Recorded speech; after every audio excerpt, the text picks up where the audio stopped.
Buenos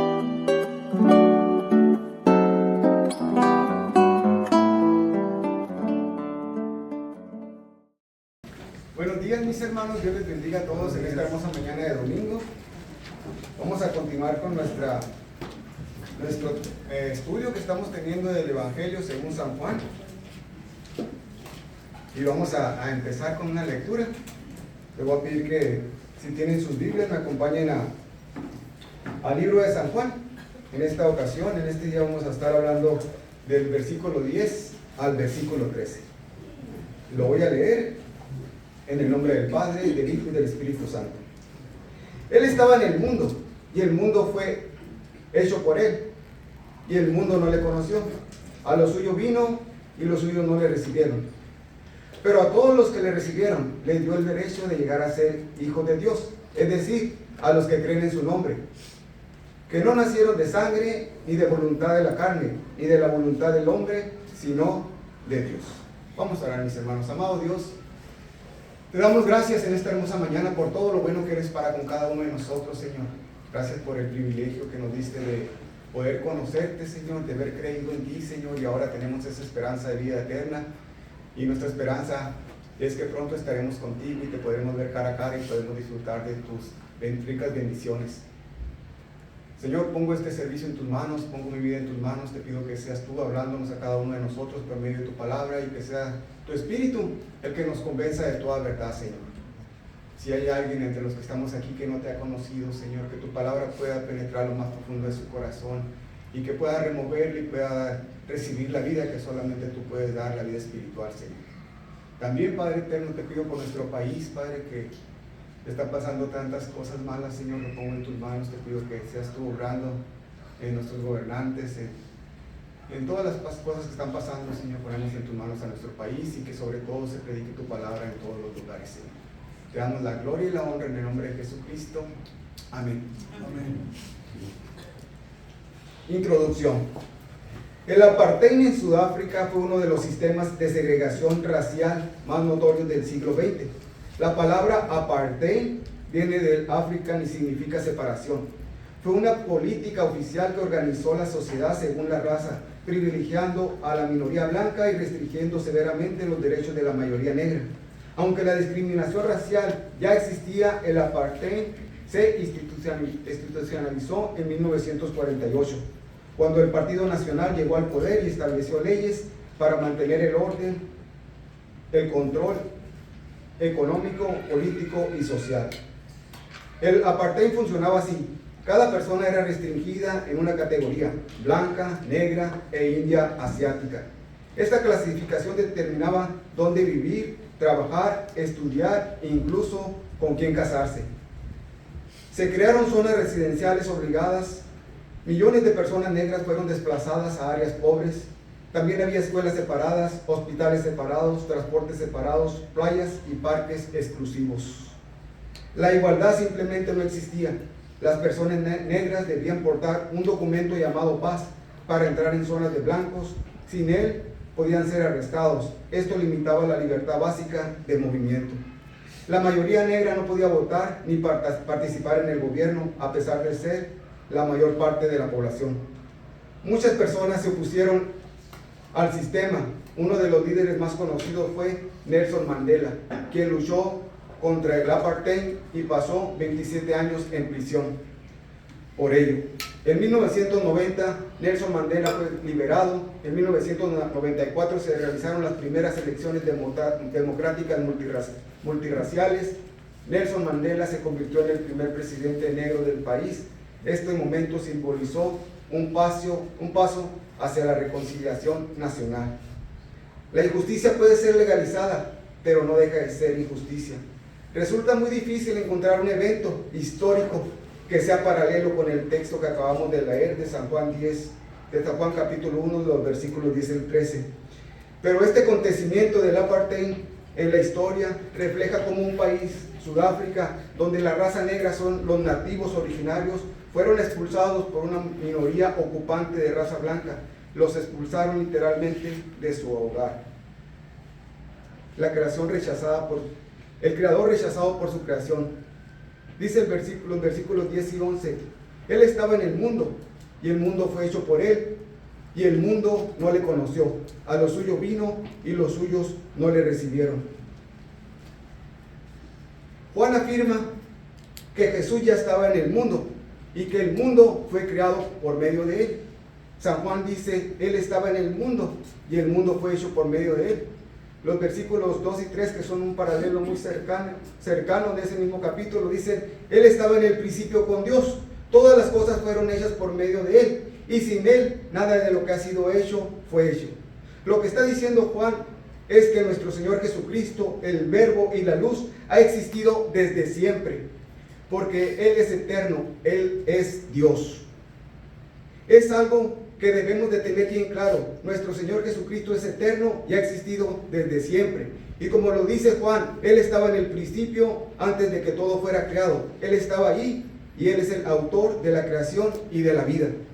En el Antiguo Testamento, por ejemplo, en el libro de Nehemías, capítulo 9, el versículo 6 dice, solo tú eres el Señor, tú hiciste los cielos de los cielos con todo su ejército, la tierra y todo lo que en ella hay, los mares y todo lo que en ellos hay. Tú das vida a todos ellos, y el ejército de los cielos se postra ante ti. Así es, está hablando de nuestro Señor Jesucristo. Las Escrituras dan testimonio de la divinidad de Jesucristo. Esto confirma que Cristo no comenzó en Belén, Él es eterno. No se trata solo de una encarnación, sino de una presencia continua y permanente, eterna. El Hijo siempre ha estado activo en la creación y en la historia. También en el Nuevo Testamento, Hebreos capítulo 1, versículo 10 dice, también tú, Señor, en el principio pusiste los cimientos de la tierra, y los cielos son obra de tus manos. Sí, amén. Está hablando igualmente de nuestro Señor Jesucristo. Fue Jesús quien puso los cimientos de la tierra, y los cielos son obra de sus manos. Si el mundo fue hecho por Él, significa que el mundo le pertenece. Y cuando dice le pertenece, es porque le pertenece en todos los sentidos. Si nos referimos al mundo físico, recordemos que en el tiempo de Noé lo inundó, y su palabra dice que el mundo actual, está preparado para el juicio final del tiempo. Segunda de Pedro capítulo 3, versículos 6 y 7 dice, por lo cual el mundo de entonces fue destruido siendo inundado por agua, pero los cielos y la tierra actuales están reservados por su palabra para el fuego, guardados para el día del juicio y de la destrucción de los impíos. Jesús destruyó con una inundación provocada por un diluvio el mundo del tiempo de Noé, y este actual está reservado para ser destruido por fuego, por el fuego. Jesús es el Dios soberano, y todo lo que existe le pertenece.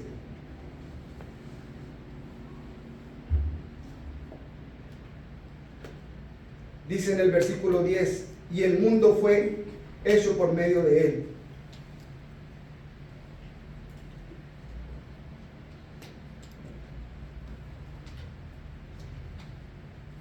En el texto, el uso del término mundo no se refiere a los pájaros, a los árboles o a los montes. Y esto es evidente por la oración. El mundo no lo conoció. Más bien se refiere a la humanidad, que aunque creada por el Verbo, se alejó de Dios. En la literatura de Juan, el mundo suele significar la población. Por ejemplo, en San Juan 1:29, allí está el Cordero de Dios que quita el pecado del mundo. Se refiere a las personas. O en San Juan 3:16, 17 dice, porque de tal manera amó Dios al mundo, que dio a su Hijo unigénito, para que todo aquel que en Él cree no se pierda, sino que tenga vida eterna. Porque Dios no envió a su Hijo al mundo para juzgar al mundo, sino para que el mundo sea salvo por Él. Está hablando de las personas. El mundo debía haber reconocido a Cristo, la luz. El mundo no lo conoció. El paralelo del versículo 3 también dice, todas las cosas fueron hechas por medio de Él, y sin Él nada de lo que ha sido hecho fue hecho. Lamentablemente se menciona una realidad trágica: el mundo no lo conoció.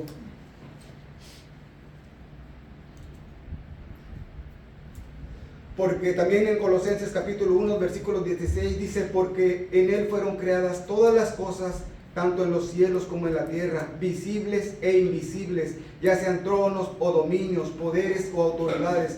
Todo ha sido creado por medio de Él y para Él. A lo suyo vino y los suyos no le recibieron, demuestra que se trata de algo más que un mero reconocimiento intelectual. Cuando dice el mundo no le conoció, no solo significa conocer o percibir o comprender, sino conocer personalmente, hacer propio, pertenecer de manera exclusiva a alguien. Cuando dice a lo suyo vino y los suyos no le recibieron, demuestra que se trata de algo más que un conocimiento intelectual. Hay un paralelo que nos muestra una trágica realidad. En Mateo capítulo 7, 23 dice: entonces les declararé, jamás los conocí, apártense de mí los que practican la maldad. Sin duda nuestro Señor Jesucristo sabe quiénes son estas personas, pero cuando habla de conocer se refiere a una relación personal que nunca tuvo con estos. El mundo al que Cristo, la luz, vino es representado por Israel, que era un círculo pequeño dentro de otro amplio. Como si Juan dijera, estaba en el mundo y el mundo llegó a existir por él, mas a pesar de ello el mundo no le conoció. Vino específicamente a su propio hogar y sin embargo su propio pueblo no le dio la bienvenida. El verbo vino a su propio hogar, o sea, a su propio pueblo, Israel. Israel era en un sentido muy especial para una especial posesión de Dios. El libro de Éxodo lo dice así: ahora pues, si en verdad escuchan mi voz y guardan mi pacto, serán mi especial tesoro entre todos los pueblos, porque mía es toda la tierra. También de Deuteronomio 7 dice: porque tú eres pueblo santo para él, para el Señor tu Dios. El Señor tu Dios te ha escogido para ser pueblo suyo de entre todos los pueblos que están sobre la superficie de la tierra. No significa que Dios no amara a las demás naciones, sino que escogió a Israel con un propósito particular. Esta elección no era motivo de orgullo, sino de compromiso. Dios escogió a Israel por amor, para que fuera un pueblo apartado y reflejara su gloria en medio del mundo. Israel fue el instrumento mediante el cual Dios desarrollaría el plan de redención para toda la humanidad. Durante toda la antigua dispensación y también al principio de la nueva, Cristo vino por su hogar, por su propio hogar, pero su pueblo no le recibió. La historia de Israel muestra un patrón recurrente de rechazo, rebelión en contra de su Creador. Mientras Moisés estaba en el monte, el pueblo fabricó un ídolo, un becerro de oro. Esto evidencia una tendencia del corazón humano que prefiere lo visible que confiar en Dios. Números 14 dice: y el Señor dijo a Moisés: ¿hasta cuándo me desdeñará este pueblo? ¿Hasta cuándo no creerán en mí? A pesar de todas las señales que he hecho en medio de ellos, a pesar de los milagros, dudaron, resistieron la dirección divina continuamente. El pueblo de Israel, con poder sobrenatural, fue liberado de Egipto. El mar rojo se abrió de forma extraordinaria para que cruzaran. El maná fluía del cielo, la guía constante de Dios. Sin embargo, el pueblo de Israel, al borde de la tierra que Dios les había prometido, la tierra que fluía la leche y la miel, cuando escuchó el informe negativo de los espías, en vez de estar llenos de fe por las hazañas que Dios les había mostrado, se llenaron de miedo y cobardía y renegaron otra vez contra Dios. Al pedir un rey humano, Israel mostró su deseo de ser como las demás naciones. En 1 Samuel capítulo 8 también dice: pero fue desagradable a los ojos de Samuel que dijeran: danos un rey que los juzgue. Y Samuel oró al Señor, y el Señor dijo a Samuel: escucha la voz del pueblo en cuanto a todo lo que te digan, pues no te han desechado a ti, sino me han desechado a mí, para que yo no sea rey sobre ellos. Así como todas las obras que han hecho desde el día en que los saqué de Egipto, hasta hoy, abandonándome y sirviendo a otros dioses, así lo están haciendo contigo también.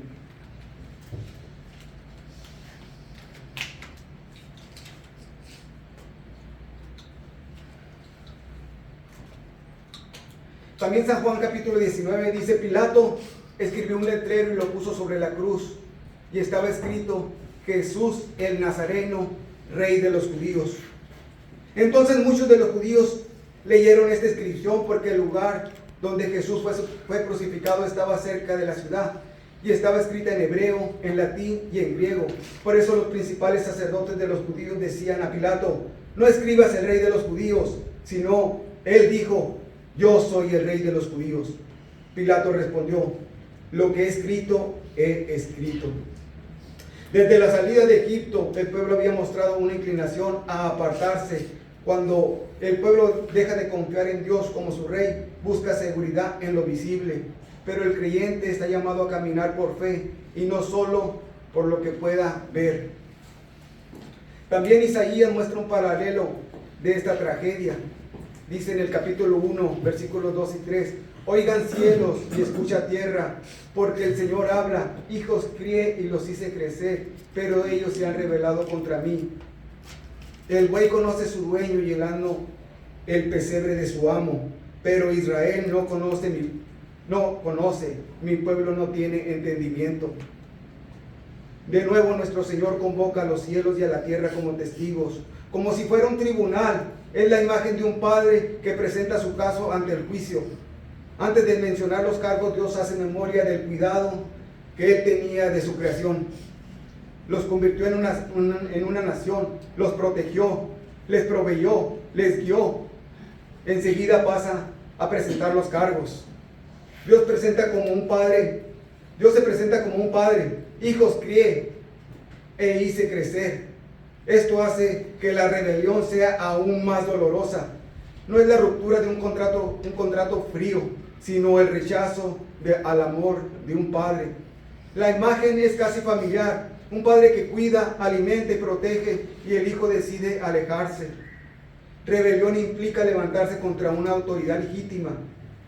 No fue ignorancia, fue una decisión del corazón. La rebelión es más grave cuando se rechaza a quien ha amado tanto. Finaliza con una comparación impactante: el buey y el asno, animales considerados con poca inteligencia, reconocen a su dueño. Sin embargo, Israel no conoce, no tiene entendimiento. Actuaron por debajo del instinto de un animal, no porque carecieran de inteligencia, sino por el pecado que endurece el corazón. El mayor pecado de Israel no fue solo desobedecer normas, sino olvidar a su padre y vivir como si no le pertenecieran. Una cosa es rechazar a un hombre, a un profeta. Otra cosa es rechazar un papiro, un rollo, un manuscrito que alguien escribió. Pero es algo bastante descarado rechazar al Dios que vino al mundo y se manifestó tan claramente. Rechazaron al Dios viviente en carne humana. Nunca la depravación del hombre ha sido revelada de una manera tan evidente como cuando la luz vino al mundo y prácticamente se expuso claramente. La luz mostró todo lo que estaba escondido en las tinieblas del alma humana. El pecado jamás es tan revelador como cuando no crees en Cristo, sea en ese entonces o sea ahora de nuevo. Cuando rechazas al Señor Jesucristo mismo, es la indicación más devastadora de la profundidad del pecado humano. Y este es el juicio: que la luz vino al mundo y los hombres amaron más las tinieblas que la luz, pues sus acciones eran malas. Porque todo el que hace lo malo odia la luz y no viene a la luz para que sus acciones sean expuestas. San Juan 3, 19 y 20. Cuando Él llegó, dio evidencia clara de que Él era el Hijo de Dios, y ha dejado amplia evidencia en un testimonio de las Sagradas Escrituras. También hay suficiente evidencia del pecado y de la depravación del humano, pero nunca se ve de una manera tan nítida como cuando la gente sabe acerca de Cristo, tiene la verdad en sus manos y la rechaza. A lo suyo vino se refiere a su propio lugar, su propio pueblo, su propio país, su propia nación, y los suyos no le recibieron. No es nada más el mundo que no le conocía, fue la misma gente que decía creer en el Dios verdadero. El Dios de Israel el Dios de Abraham y Jacob, el Dios del Antiguo Testamento. Fue la gente más religiosa del planeta. Fue la gente que tenía, de acuerdo con Romanos 9, la ley y los profetas, los pactos, la adopción, los padres, todo lo que Dios había derramado en el pueblo de Israel, los profetas, los escritos históricos, los salmos. Todas las ocasiones en el Antiguo Testamento se usó esta frase por parte de Dios: mi pueblo, mi pueblo. A esto se refiere aquí cuando dice a lo suyo vino. Él vino a su propio pueblo, y aquellos que eran por su propia afirmación y se decían a sí mismos el pueblo de Dios, su propio pueblo, no le recibieron. La ilustración más grande de depravación humana en la historia es el rechazo de Cristo por el pueblo judío cuando Él estuvo aquí. No hay nada paralelo a eso, nada. A lo suyo vino y los suyos no le recibieron.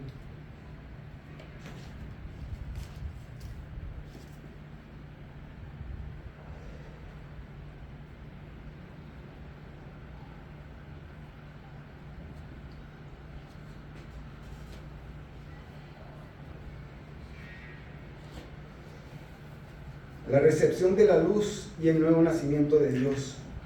Pero a todos los que recibieron, dice el versículo 11, pero a todos los que lo recibieron, le dio el derecho de llegar a ser hijos de Dios, es decir, a los que creen en su nombre. El propósito y el anhelo de Dios es que tú puedas creer en Él. El propósito y el anhelo de Juan es que tú y yo podamos creer en Él, porque si creemos en Él vamos a tener vida eterna y vamos a poder ser hijos de Dios. De lo contrario, estamos condenados a la destrucción. Juan nos presenta esta posibilidad de salvación y de ser hijos de Dios solo a través de Jesús. Muchos dicen que los cristianos somos de mente cerrada porque no aceptan que solamente haya un camino. Dicen, ¿cómo Jesús es el único camino? Prefieren creer que todas las religiones llevan a Dios. Pero la realidad es que la palabra de Dios es clara en cuanto a este tema y es clara para todos los temas.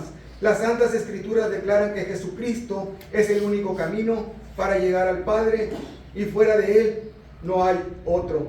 Así lo dice la palabra de Dios en San Juan capítulo 14 versículo 6. Jesús dijo, yo soy el camino, la verdad y la vida. Nadie viene al Padre sino por mí. También Hechos capítulo 4 versículos 11 y 12 dice, este Jesús es la piedra aprobada por vosotros los edificadores, la cual ha venido a ser cabeza de ángulo, y en ningún otro hay salvación, porque no hay otro nombre bajo el cielo dado a los hombres en el que podamos ser salvos. También en 1 Timoteo dice en el versículo 5 del capítulo 2, porque hay un solo Dios y también un solo mediador entre Dios y los hombres, Cristo Jesús. La verdad es que es una bendición y debemos estar agradecidos de que mínimo hay un camino. Si no hubiera un camino, si no hubiese esperanza, ¿qué sería de nosotros? Y lo más maravilloso es que ese camino es verdadero y bueno. Es donde el autor de la vida dice que nos ama y su palabra es verdad. Dios tiene sus brazos abiertos y su deseo es que nadie se pierda, sino que todos procedan al arrepentimiento. Todas las personas somos criaturas de Dios. Eso quiere decir que hemos sido formados por la voluntad de Dios. Hay una diferencia. El que todos seamos criaturas de Dios no nos hace ser hijos de Dios.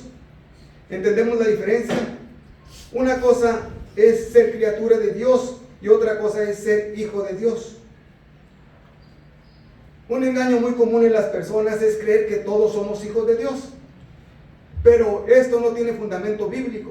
La palabra de Dios nos muestra que todos somos creación de Dios, pero para ser un hijo de Dios se requiere haber nacido de nuevo. Es muy importante entender esta verdad, porque muchos que mueren bajo este engaño se van a encontrar con una espantosa realidad.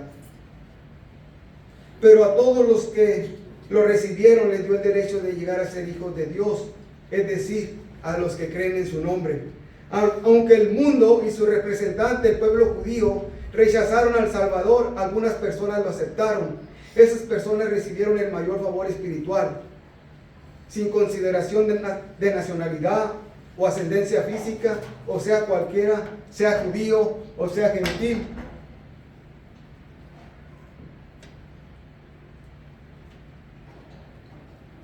Se le dio el derecho de ser hijo de Dios. El hombre es responsable de recibir la luz y también el hombre es culpable por rechazar la luz, pero al mismo tiempo Dios es soberano en la salvación. La responsabilidad de creer es nuestra, la responsabilidad de recibir y andar en luz es nuestra, pero la razón de que se nos conceda que veamos la luz no tiene nada que ver con nosotros. Es por Dios que nos hace renacer primero. Por eso vemos y disfrutamos la luz. Si alguien va a responder positivamente a la luz de Cristo, es porque primero Dios tendrá que intervenir y cambiar a esa persona. Todo el que recibe la luz de Cristo llega a ser un hijo de Dios, sin excepción. Pero primero Dios tiene que resucitarnos, levantarnos y darnos vida, porque sin la luz de Cristo estamos muertos. Efesios capítulo 2, versículo 1 dice: y Él les dio vida a ustedes que estaban muertos en delitos y pecados, en los cuales anduvieron en otro tiempo según la corriente de este mundo, conforme al príncipe de la potestad del aire, el espíritu que ahora opera en los hijos de desobediencia. Entre ellos también todos nosotros en otro tiempo vivíamos en las pasiones de nuestra carne, satisfaciendo los deseos de la carne y de la mente, y éramos por naturaleza hijos de ira, lo mismo que los demás. Pero Dios, que es rico en misericordia por causa del gran amor con que nos amó, aun cuando estábamos muertos en nuestros delitos, nos dio vida juntamente con Cristo. Por gracia ustedes han sido salvos. Todos los que no tienen a Cristo están muertos espiritualmente y viven bajo el yugo de Satanás en desobediencia. También nosotros, antes de creer en el Hijo de Dios, estábamos muertos y éramos por naturaleza hijos de ira, lo mismo que todos. Nos deleitábamos en el pecado. Posiblemente nuestra conciencia nos molestaba si rebasábamos en algún momento lo que considerábamos normalmente correcto. Pero la conciencia no tiene ningún poder para transformarnos o para darnos vida. Posiblemente podíamos expresar una emoción y sentimiento de arrepentimiento por nuestras acciones y hasta proponernos no volver a hacerlo. Pero un momento no puede por sí mismo, pero un muerto no puede por sí mismo auxiliarse, no puede darse RCP, no puede espiritualmente moverse al solecito para que lo caliente un poquito, porque está muerto, tiene ausencia de vida. Pero Dios, que es rico en misericordia, por causa del gran amor con que nos amó, aun cuando estábamos muertos en delitos, nos dio vida juntamente con Cristo. Pero a todos los que le recibieron, les dio el derecho de llegar a ser hijos de Dios, es decir, a los que creen en su nombre. Nosotros somos los más bienaventurados del mundo, porque le hemos recibido y que hemos creído en su nombre, y este es el privilegio supremo de la vida. No hay cosa más grande que conocer a Jesús y tener una relación personal con Él. Ser hijo es maravilloso. Jesús nos ha dado ese derecho de ser hijos de Dios. Y este es un motivo de gozo y alegría, porque no hay privilegio más grande que conocerle personalmente y tener una relación con el Creador. Y nuestra relación es una relación en la que somos sus hijos y Él tiene el cuidado de nosotros. El que nos creó físicamente y materialmente también nos creará espiritualmente. Esta es la obra de Cristo mismo. Nadie fue hecho sin Él en la creación física y tampoco nadie es recreado espiritualmente sin Él. La verdadera naturaleza de los creyentes es que somos hijos de Dios, y esa realidad no la ves en el Antiguo Testamento, porque la gente en el Antiguo Testamento solo llamaba a Dios Padre en el sentido creador, no en un sentido íntimo, personal. Nosotros clamamos Abba Padre, le hablamos a Dios como nuestro Padre personal, porque somos sus hijos eternos, debido a que recibimos a su Hijo y creímos en Él. La Reina Valera lo dice así: mas a todos los que le recibieron, a los que creen en su nombre, les dio potestad de ser hechos hijos de Dios. La palabra más es una palabra pequeña, pero poderosa, que presenta un cambio de la incredulidad previa. Mas a todos los que le recibieron o creyeron en él, le dio el privilegio de convertirse en hijos de Dios, y esa es la naturaleza verdadera de los creyentes. Somos hijos de Dios, llamados a tener una relación personal con Dios y a vivir eternamente junto a él en su reino celestial. Creer en el nombre de Jesús es abrazar su deidad, es abrazar su humanidad. Creer en el nombre de Jesús es creer en todos sus atributos. Buscar comunión con su amor, con su santidad. Creer en el nombre de Jesús abarca todo. No podemos creer en el nombre santo de Jesús sin seguirle, sin obedecerle. ¿Cómo podríamos decir que creemos en el nombre misericordioso de Jesús si no evangelizamos? O decir que creemos en Jesús lleno de compasión y no servirle a los santos. No es posible. Si creemos en el nombre de Jesús, le vamos a seguir en todo. Vamos a confiar en Él para todo. Vamos a anhelar llegar a ser como Él es. Somos hijos de Dios. Dios, el Creador soberano, es nuestro Padre. Entonces, la verdadera naturaleza de un creyente no es un seguidor de alguien en el sentido de un alumno. No es una persona que es guiado por un código moral o un sistema ético, sino que la naturaleza verdadera de un creyente es que él es una nueva criatura, un hijo de Dios, verdaderamente nacido de nuevo, es verdadero en el sentido eterno. El siguiente punto, el nuevo nacimiento en Dios. Dice el versículo 13, que no nacieron de sangre, ni de la voluntad de carne, ni de la voluntad de hombre, sino de Dios. En el versículo 12 Juan nos habló de que los que reciben a Cristo y creen en su nombre, a ellos les dio el derecho de ser hechos hijos de Dios. Y en el versículo 13 nos explica cómo sucede esa filiación. No es un nacimiento humano, sino divino. Que no nacieron de sangre, ni de voluntad de carne, ni de voluntad de hombre, sino de Dios. Entonces, ¿cómo llego a ser un hijo de Dios? Juan dice, el que cree en su nombre, esa es la única manera de llegar a ser hijo de Dios. Si yo creo en el nombre de Jesús y rindo mi vida a Él. Y las no maneras de llegar a ser hijo de Dios son, lo primero, es que no son engendrados de sangre. Esto significa que no por el simple hecho de ser creación de Dios, como muchos incrédulos creen, el hecho de ser un humano, eso no me da el derecho de ser un hijo de Dios.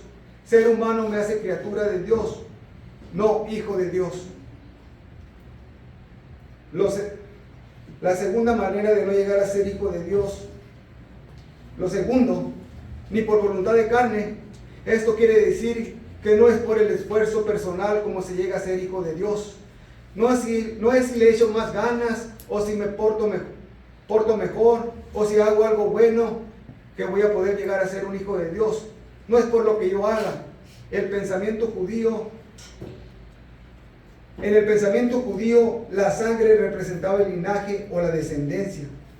Juan está diciendo que ser hijo de Dios no depende del origen familiar, herencia religiosa o nacionalidad. No es por ser descendiente de Abraham, ni por tradición religiosa. La salvación no es hereditaria. Al judío le era difícil comprender que en la nueva dispensación ya no existen privilegios especiales basados en relaciones físicas. Los judíos se jactaban de sus derechos hereditarios y se llamaban a sí mismos hijos de Abraham. Pues bien, los creyentes reciben el derecho de llegar a ser realmente hijos, e hijos no solo de Abraham, sino de Dios.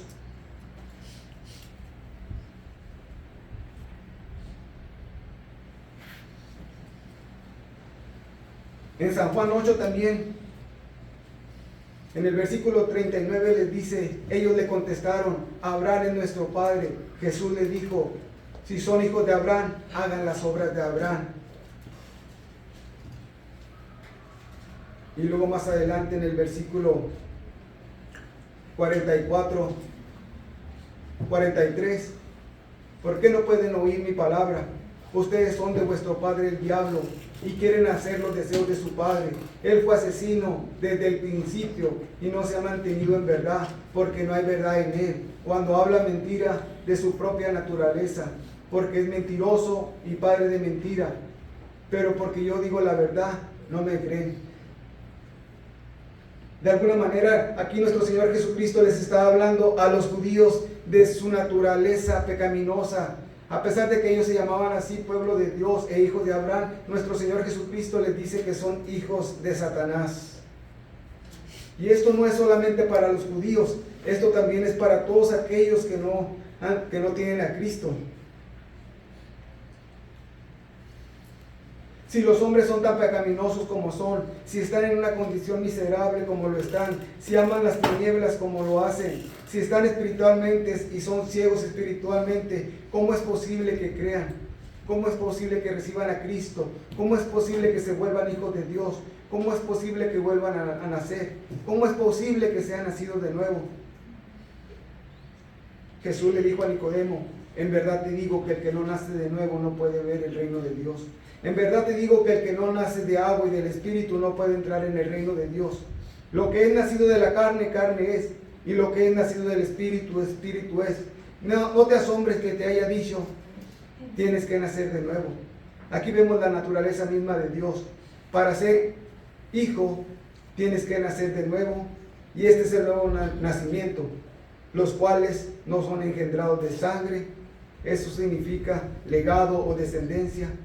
De una manera muy clara y muy precisa, sin ninguna duda, llegar a ser hijo de Dios no es por nacimiento, ni por cultura, ni tiene nada que ver con la sangre, ni con el bautismo,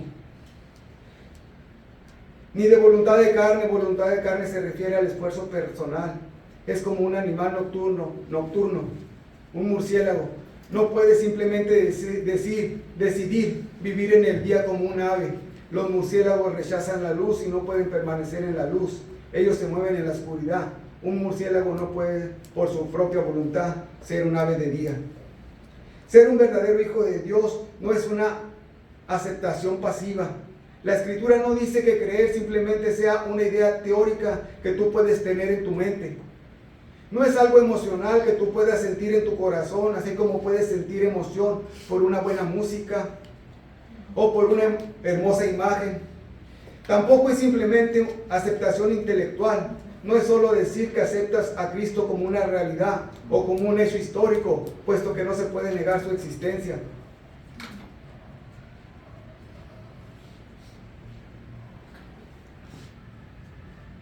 Pero a todos los que le recibieron les dio el derecho de llegar a ser hijos de Dios, es decir, a los que creen en su nombre.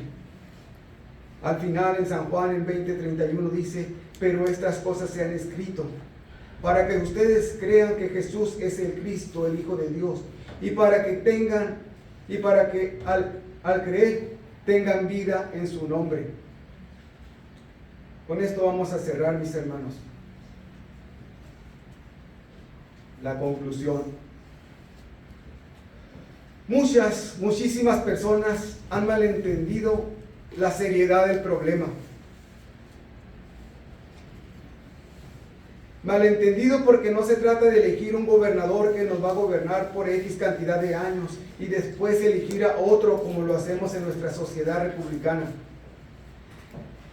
No se trata de ver quién nos ofrece mejores condiciones para vivir esta vida y tener acceso a la próxima sin las más mínimas restricciones.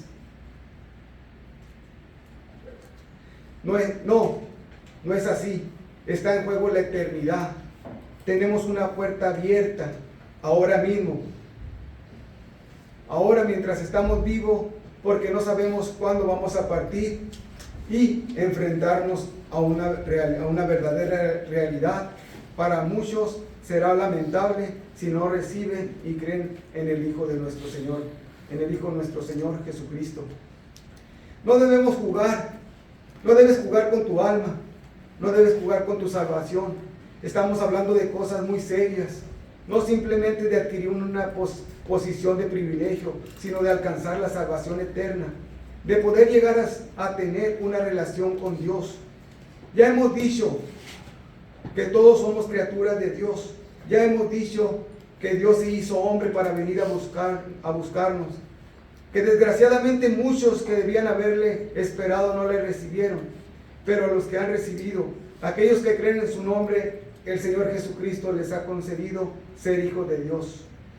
No debemos conformarnos con ser una obra de Dios, tenemos que buscar ser realmente hijos de Dios, es decir, una fe bíblica, un descansar completo y definitivo en la persona y en la obra del Señor Jesucristo, porque todo lo demás no vale para nada.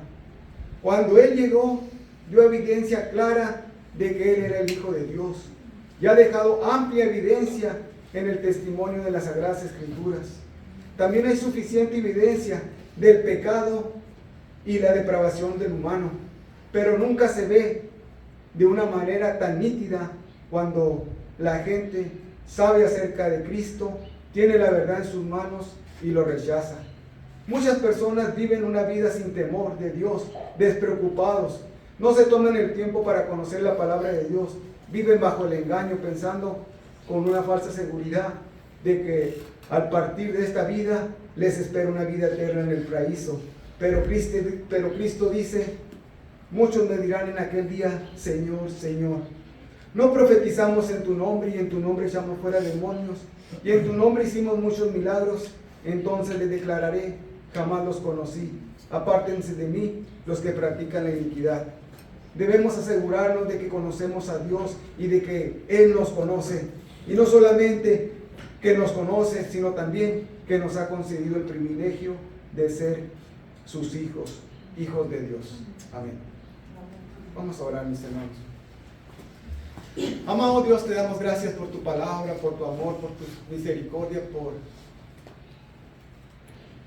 por ese amor tan grande que tuviste por la humanidad, por tu creación, y que viniste a este mundo, Señor, a dar tu vida para que los que creemos en ti, Señor, los que te hemos reconocido, Señor, podamos tener una esperanza de vida eterna.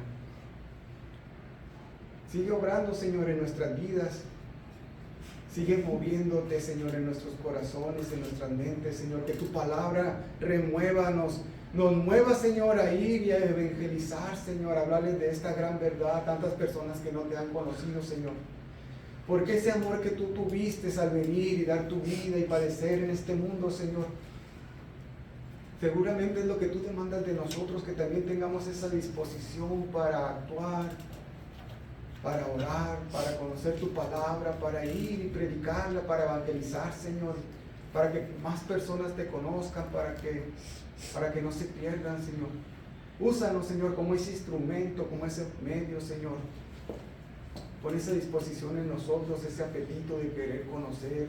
Danos ese valor para dar ese paso, danos ese entendimiento para entender que no depende de nosotros, sino de ti, que tú eres el que vas a obrar en las personas, que no se trata de nuestra inteligencia, que no se trata de nuestro intelecto, que tú solo quieres que nos esforcemos en conocerte, en conocer tu palabra, en ir y hablarle a las personas de ti, y tú los vas a convertir, tú les vas a dar vida, Señor. Te damos gracias, Señor, por todo lo bueno que eres, por todo tu amor, por toda tu misericordia, Señor, por esta palabra, Señor, por este evangelio de San Juan, Señor. A ti sea toda la gloria en el nombre de tu Hijo, nuestro Señor Jesucristo. Amén. Amén.